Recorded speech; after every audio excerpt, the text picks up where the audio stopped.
आपण मैंने समस्ते अवगत अच्छा बर्तमान सारा राज्य रे किभली भाव चाषी मैंने सार पाई हंतसंत होउछंती। राज्य रे सारर उत्कट अभाव रही एवं सार पाइबा पाई किभली भाव मार्केट रे कला बजारी चली।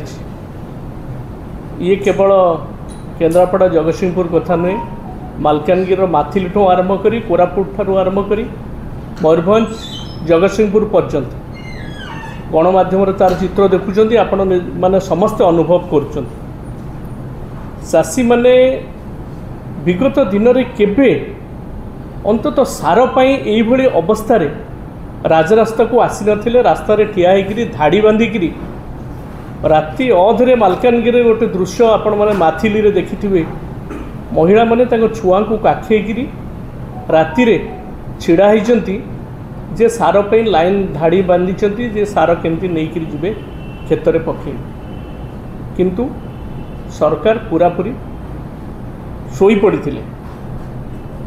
जहाँ भी हो पूर्वतन मुख्यमंत्री आमर प्रिय नेता बिजु जनता दल सभापति नवीन बाबू इतिमध्य केंद्र सरकार को मान्यवर केंद्र सार विभाग मंत्री को एक पत्र लिखिले, वास्तव स्थिति संपर्क में अवगत करेले। विलंबर हो पछे सरकार निद भांगिला भली आमर दृष्टिगोचर है। मान्यवर मुख्यमंत्री मध्य निजे ए संपर्क में रिव्यू कर मोर किंतु रिव्यू परे आपण माने आज संवादपत्र बाहरी आपण माने समस्त जानी गोटे प्रश्न सार ए ऋतु रे यूरिया सार चाषी पाखक जाइछि ना आउ का पाखक जाइछि। काली जो रिव्यू आसी सरकार तरफ रही 1200 रु अधिक सेल पॉइंट रे संदेह रही बोली विचाराधीन रही से सेल पॉइंट गुड़ी 1200 रु अधिक एवं 62टी सार डीलर कर लाइसेंस कैंसल हो 30टा दुकान को बंद कर दिया है।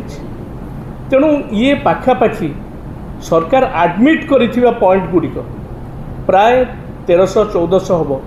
ये 1400 पॉइंट रे जदि दुर्नीतिग्रस्त थिले मुनाफोकारी थिले एवं ठिकणा भाव में सार जाइनी बोली सरकार अनुभव करचंती।